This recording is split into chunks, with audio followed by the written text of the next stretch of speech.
Hello everyone, welcome to today's video. Today we're going to talk about safety in the home. My name's Heidi. I am the founder of the Nest Kids CPR and Allergy and the Nanny Nest, and I'm very, very happy to be here today to talk about safety in the home. So over at the Nest HQ, we really take safety very, very important.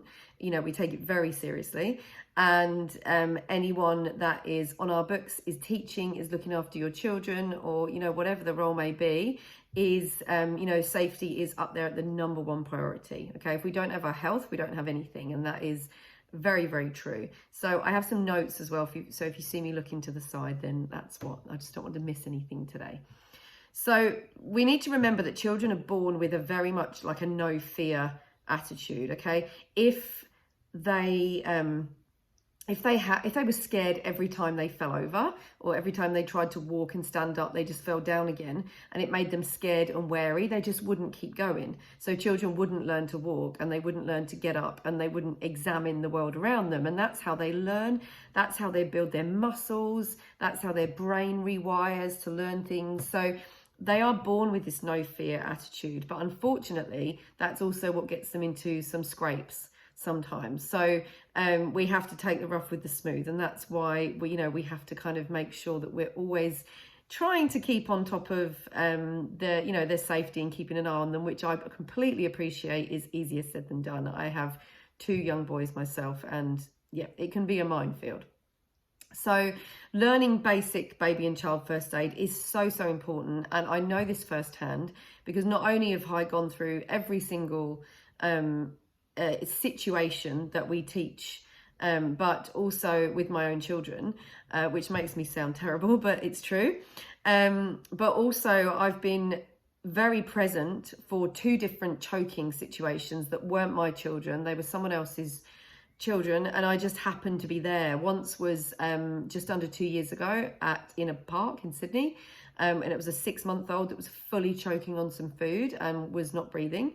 And the most recent was just a few weeks back in a coffee shop at lunchtime, again in Sydney, and she was around about 11 months old, just fully choked right in front of me, again on some food. And again, she was just drooling, lots and lots of drool. She started to become very still. She was silently gagging. There was no air going in at all. So both times I performed the first aid for choking on a child or an infant.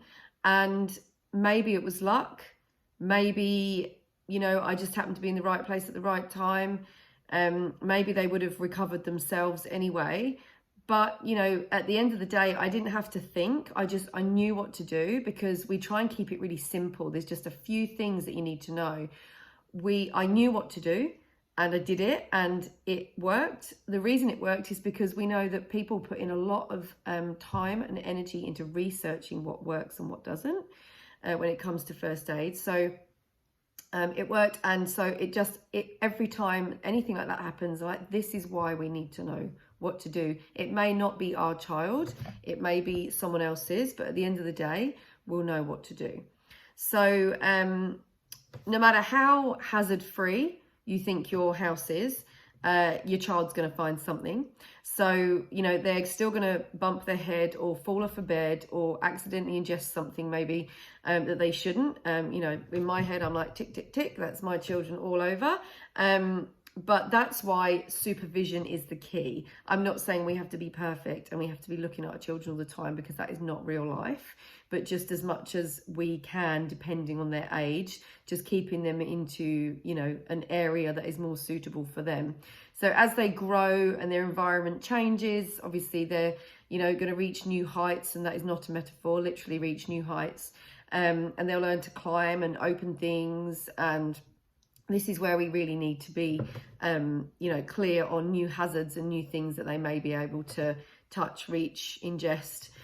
So teaching them about what's safe and what's not safe is important. But again, I acknowledge that when you tell a child no, all they hear is yes, that seems like a great idea.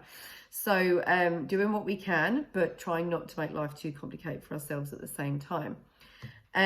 So in Australia, we have standards for certain things. So, you know, in the house for certain things will have standards like cots, mattresses, porta cots, that kind of thing, high chairs and prams. But just note with prams, because I came from the UK with, I bought my pram in the UK and brought it over to Australia. And in the UK, the bassinet part of the pram for the newborn was within the UK regulations for the child to sleep overnight in. And in Australia, it wasn't. So I bought the same pram that I could have got in Australia in the UK.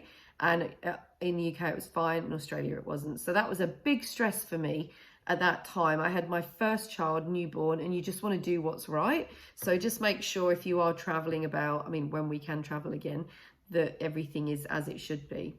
There's no Australian standards for changing tables or safety gates. So just go with recommendations from people, you know, that have gone before you. Burns in the home, very, very common, especially in June, July. Burns go up by 40%. Presentations at emergency with children with burns. We go through burns in our first aid classes and in our online module, but they are the major cause of injury for children aged between 1 to 2 years, especially because of what we've spoken about before, because they're very curious. They like to get into things that they shouldn't. They see us constantly lifting hot drinks. So, but here's a few tips. Did you know at 60 degrees C, it takes 1 second for hot water to cause a 3rd degree burn. At 55 degrees C, it takes 5 minutes for hot water to cause a 3rd degree burn. And at 50 degrees C, it takes 5 minutes for hot water to cause a 3rd degree burn. 10 seconds, right, yep, I see, sorry. So at 55, it takes 10 seconds, and at 50, it takes 5 minutes. So that's a very big difference in time. And you can actually set your hot water heater to 49 degrees, which will minimize the risk of burns when they accidentally turn on a tap or jump in a bath. You know that they won't get burnt, okay?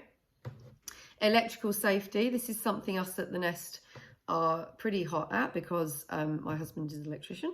So, but make sure that when you're in a property, or especially in a new property, get a licensed electrician to install safety switches which cut power off and avoid any, you know, electrocution. Get a licensed electrician to do any repairs. There are lots of people out there that say they're electricians, but check that if they're actually licensed or not, because that is a huge hazard. And use PowerPoint covers, you know, the little things that slot into the PowerPoint there. Falls in the home. So if the regulations say if your child falls from a meter or higher and hits their head, you should take them to emergency. Okay, that's what's deemed to be it could be a severe head injury. So when the child starts crawling, then that is, you know, it's definitely a time when they can fall off anything, because they can start to climb. They'll climb up anything they can. They're just constantly moving those little legs and arms and building their muscles and their curiosity. So when the child starts crawling, install safety gates or locks across stairs, balconies and windows. I know it's the stuff of nightmares to think about that, but just make sure that if you're on a first floor or above, that your windows only open a certain amount. I'm pretty sure that is a requirement for the strata, to only allow the windows to open a small amount. And don't leave your babies unattended on a high surface, whether that be a tabletop, change table, kitchen surface, anything like that. So make sure that they're attended at all times, even for a second. And if your child has a fall and starts acting out of the ordinary, call an ambulance immediately, okay? Emergency services can be contacted in Australia on 000, and in the UK it's 999, but worldwide it's 112. Okay, so you can actually call an ambulance on 112 wherever you are. So as I said earlier, learning baby and child first aid is absolutely paramount. It needs to be priority nowadays. We live in a really hard and fast world, and knowing what to do literally can be a difference between life and death. Okay, so that's where we come in. So you can take a look at our classes at thenestcpr.com/book. And you can look at the details. You can also do online classes. So any questions, you know where we are. Take care, and we'll see you next time.